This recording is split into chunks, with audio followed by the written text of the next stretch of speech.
The Madman!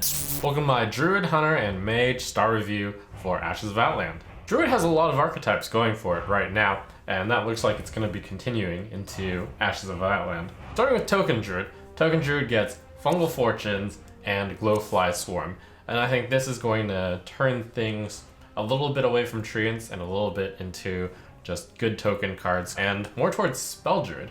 I think that Token Druid is going to be a tier 2 deck, so I am rating Glowfly Swarm and Fungal Fortunes both 4 stars. Glowfly Swarm is a 5-cost spell, which synergizes really well with Garden Gnome as well as Anubisat Defender.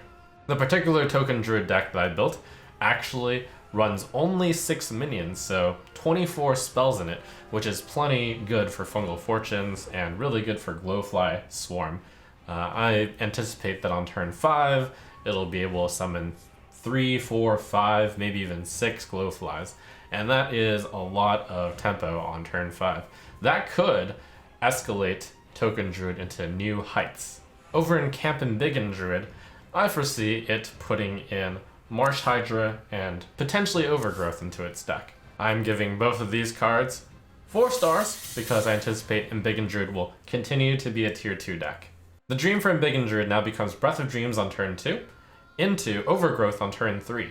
And you know how much mana that gives you on turn 4? 7. That's a lot of mana. And curves so well with Overgrowth on 4 into Marsh Hydra on 7. To keep generating cards as well, keep having threats. Another card that might fit into Embiggen Druid, probably will, and also will fit into Quest Druid is Archspore Mashifin. It's simply a solid 3 mana 3/4 with Taunt, and the Mashifin Prime card is really strong. Both sides are fast. Quest Druid in particular has more interest, I'd say, in Mashifin because you're more likely to be able to draw into Mashifin Prime due to the heavy draw capability of Quest Druid. Quest Druid was a tier 1 deck this meta, and I anticipate it still being pretty strong, so I've rated Mashifin 5 stars, as well as the idea that it's in multiple decks, both Quest Druid as well as Embiggen Druid. Druid also has a mini theme of cost 0 if you have at least 7 mana crystals, Bog Beam, and Ironbark. These cards do synergize with Overgrowth. That said, for Ironbark, 2 mana for +1/+3 and Taunt is not a good default spell, and does it matter that it's discounted by 2 on turn 7? I don't know if there's enough room to fit those into these mana ramp decks. Bog Beam, 3 mana deal 3 is certainly very unexciting. Doesn't matter that it costs 0 at 7 mana crystals. It's interesting and nice, but I think that's not enough. So I think this cost 0 if you have at least 7 mana crystal thing isn't going to work out. 1 star on both of them. Imprisoned Satyr is quite similar to Dream Petal Florist, which saw a number of applications to combo druids. However, with Imprisoned Satyr, it's kind of difficult to time. You might draw a card the same turn that it awakens, which would be bad. Tough to find the right deck for it. 1 star. And we've got a very random legendary, Ysayle Windsinger. 9 mana, 5/5. Ugh. In order to make your spells cost 1, but after you spend 9 mana, you only have 1 mana. So why not just cast your 10 mana spell? 1 star Ysayle. If there's some sort of super mega combo with Ysayle, I am currently not seeing it. So in conclusion, I think the Druid is looking quite strong. 3 main archetypes: Quest Druid, Token Druid, and Embiggen Druid, all of which I anticipate being tier 2 or above. Quest Druid, I'm thinking, could still be tier 1. Germination also goes into that general big stuff for Druid idea. With Germination, the game plan seems to be you want to put out a big guy and then you want to Germination it. Kind of tough to do on a 6 mana guy. That might not be good enough. Would you put Germination in a Embiggen deck? I don't think so.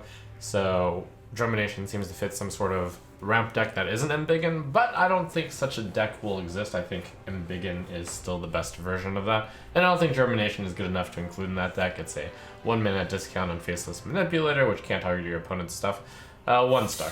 So in conclusion, I think the Druid is looking quite strong.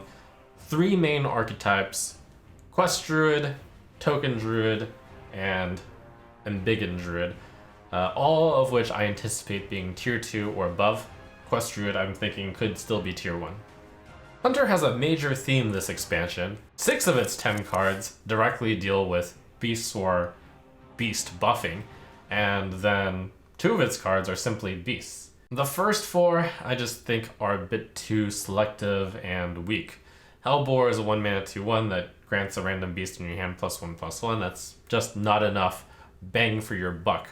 1 star. Scrap Shot is like Flanking Strike, except instead of summoning the 3/3 directly onto the field, it gives one of your beasts in your hand +3/+3. And I feel like that's just too slow and too dependent on you having a beast in your hand. And I don't think there's any beasts that are that good to buff while they're in your hand. So 1 star on Scrap Shot. Speaking of Augmented Porcupine, that is a decent stat line. 3 mana for 2/4, nice effect, especially good if buffed. The only reason why I'm giving it 2 stars is because it's a nice combination with Scavenger's Ingenuity. However, I started realizing that Scavenger's Ingenuity was going to do better with a different set of cards, and I'll cover that after I cover Beastmaster Leorox, which I'm rating 1 star. It's really awkward to be playing a control/combo hunter deck and have exactly the deck where you have Beastmaster Leorox as well as 3 other beasts in your hand, and you probably want exactly 3 because you want those 3 to be exactly summoned. You might even hand buff them, but I feel like that is just a big meme. Now, the 2 cards I think will work really well, and they work really well together, are Scavenger's Ingenuity and Zigzagour Apex Predator, of which I'm rating both 5 stars. I feel like this bundle, Scavenger's Ingenuity and Zigzagour, will fall into quite a number of decks for Hunter. And even though it says draw a beast, give it +3/+3, I could see it easily run in current tier 1 deck of Dragon Hunter. Some people might look at Scavenger's Ingenuity and just see the hand buffing and be like, hand buffing, too slow as always. When has hand buffing ever worked? But when has hand buffing ever been this good?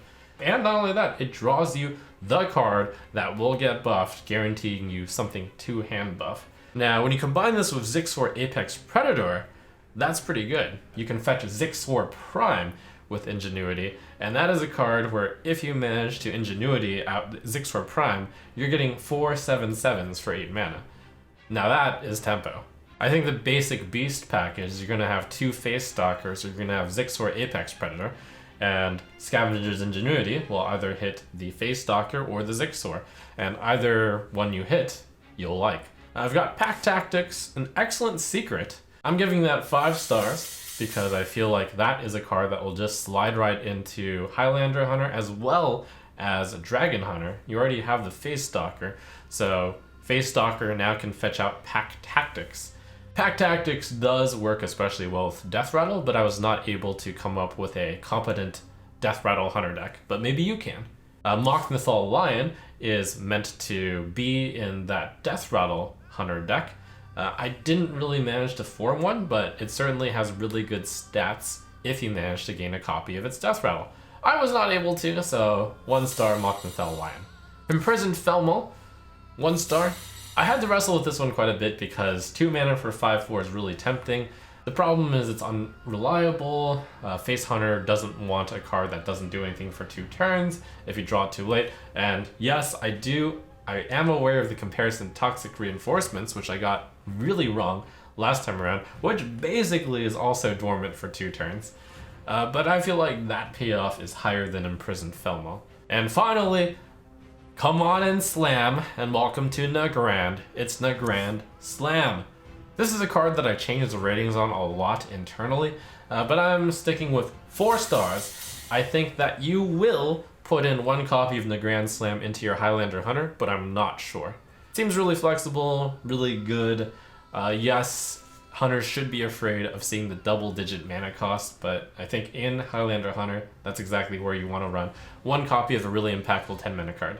In summary, I think Hunter still has a number of excellent decks. Both Dragon Hunter and Highlander Hunter I expect to be tier 1 decks in the upcoming meta. Just as they currently are, they're not losing that much, they're gaining cool stuff. Hunter also has some possibility for some sort of Death Rattle archetype that I haven't figured out yet, and perhaps some sort of crazy combo archetype with Beastmaster Leorox. We'll see if you can make that meme a dream. Mage, sadly, is where the party is going to slow down. So let's start with no minion mage cards. The 2 big reasons to run no minion mage would be Font of Power and Apexis Blast. And the big question is is it worth the sacrifice of not playing any minions in order to run a 1 mana, discover 3 mage minions and keep them, and a Pexus Blast, which is basically a Firelands portal at a 2 mana discount? I argue no, that's not enough payoff. So 1 star, I don't even think it's going to be successful enough to warrant being 2 stars. It's going to see some experimentation, but it's going to suck so much that people aren't going to play around with it for that long. Enchantress Flow is obviously a great card in that deck, but I just don't see it being good enough to expend a full card in order to reduce all future spells in your deck by 1. Who knows, you might even get the flow later on. So 1 star there. Deep Freeze and Netherwind Portal are both cards you would consider in a Highlander Mage deck. However, I feel like Deep Freeze is so inferior compared to Power of Creation that you would not run Deep Freeze, and I feel like Netherwind Portal, that's not really enough incentive to run a mini secret package. So 1 star on both Deep Freeze and Netherwind Portal. Speaking of secrets, with Netherwind Portal comes a Pexus Smuggler. That's a pretty good payoff for playing secrets. Now, unfortunately, because Mage Secrets cost 3, a Pexus Smuggler plus Secret combo would only happen at 5 mana, and that's pretty tough to do. You could play a Pexus Smuggler on 2 and pray it survives for your secret play on 3, but I feel like that's a slim payoff. I mean, really the problem is the secrets cost 3 mana, so it's tough to combo them. Since I don't see the Pexus Smuggler secret deck working 1 star alongside the Netherwind Portal. So that leaves us with the 4 cards I think we'll see play in Highlander Mage. I think all of these cards are going to fit one of in Highlander Mage. Duh. 3 stars on all of them. I think Highlander Mage is going to end up being a tier 3 deck. Unfortunately, Highlander Mage does not perform well against face decks or tempo decks, and I feel like Demon Hunters are very facey or tempo-y in the mid-range version. That said, Starsquire is an efficient, better loot hoarder. Astromancer Solarian is actually ridiculous, and once Mage gets a few new tools, I do think that it will become a powerhouse, and it's sad to give it only 3 stars. Solarian Prime is just such a game winner. Imprisoned Observer is quite strong, 3 mana for a effect that's really good in the early game. Deal 2 damage to all minions, and get a 4/5 for just 3 mana, and it wakes up on turn 5 ideally. Sign me up for that. That's a good card for control mages, and for Highlander Mage, of course. And then Evocation is a really nice end game card to play for any deck. I just don't see many Mage decks that work at the moment. Evocation is a great card to just play late game when you're out of cards, then just foosh, foosh, foosh, 1 final flurry of powerful spells that could bring you back in the game, could equalize you, could finish off the opponent. So in summary for Mage, they got a number of decent cards, but I just don't see Secret Mage, and I don't see All Spell Mage working.